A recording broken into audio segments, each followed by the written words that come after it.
এক ঝড় বৃষ্টির রাতে নাসিব ফিরছিল তার মাসির বাড়ি থেকে। একা একা কাদামাটির রাস্তা দিয়ে হাকুধাক্কু করে সাইকেল চালিয়ে যাচ্ছিল।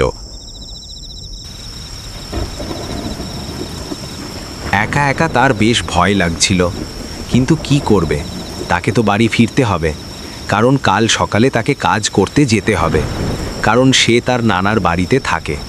ছেলেটার অনেক পোড়া কপাল, সে অনেক স্বপ্ন দেখে, কিন্তু সব স্বপ্ন ভেঙে যায়। কিছুক্ষণ পরে বৃষ্টিতে কমে আসে আর আকাশে তারা ফুটতে লাগে। গা ছমছমে পরিবেশ, তার ভীষণ ভয় লাগছিল, কারণ যাওয়ার সময় তাকে একটা পুরনো বেল গাছের সামনে দিয়ে যেতে হবে। এটা ভেবে তার অনেক ভয় লাগছিল, তবুও সে কিছু মনে না করে সাইকেল স্পিডে চালিয়ে যেতে লাগলো। ওই গাছে ছিল জয়বর নামের এক কঙ্কাল ভূত, আর ওই ভূতের সামনে যে পড়ে তার কোনো রেহাই নেই। নাসিব সোজা তাকিয়ে যেতে থাকে, কিন্তু জয়বর গাছের ডালে বসে সেটা না দেখে নাসিব সাইকেল দ্রুত গতিতে চালিয়ে যেতে থাকে, আর জয়বরও তাকে দেখে ফেলে।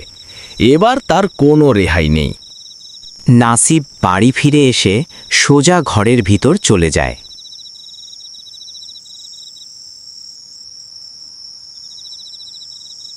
বাড়ি ফিরতে ফিরতে তার অনেক রাত হয়ে যায়, তাই তার ঘুমে তাড়াতাড়ি চোখ লেগে আসে আর সে ঘুমিয়ে পড়ে।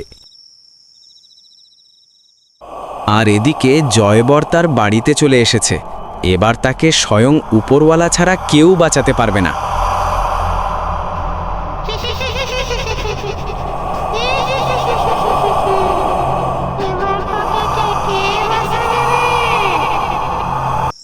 এই যে শুনছো, কেউ বাড়িতে আছো?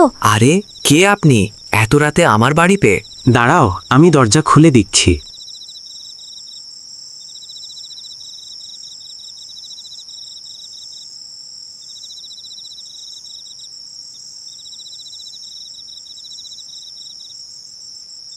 কি হয়েছে এবার বলো?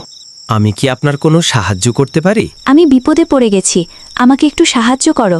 সামনে জঙ্গলে আমার বাড়ি, আমার মা খুব অসুস্থ, দয়া করে একটু আমার সাথে চলো, তাকে হসপিটালে নিয়ে যেতে হবে। এই কথা শুনে নাসিব কোনো দেরি না করে মেয়েটির সঙ্গে চলতে লাগল।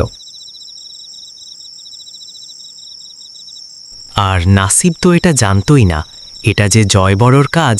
সে মেয়ে মানুষের রূপ ধরে তাকে ভুলিয়ে ভালিয়ে বাড়ি থেকে নিয়ে যাচ্ছে।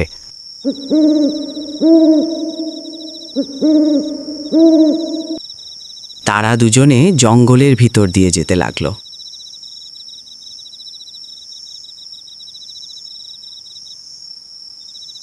আরে কি হলো, দাঁড়িয়ে গেলে কেন?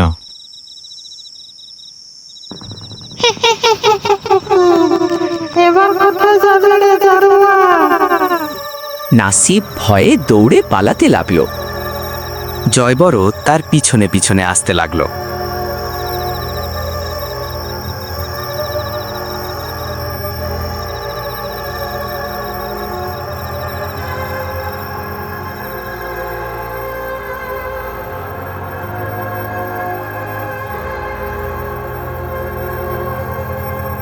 দৌড়াতে দৌড়াতে গ্রামের একজনের ঘরের সামনে ধপ করে পড়ে গেল।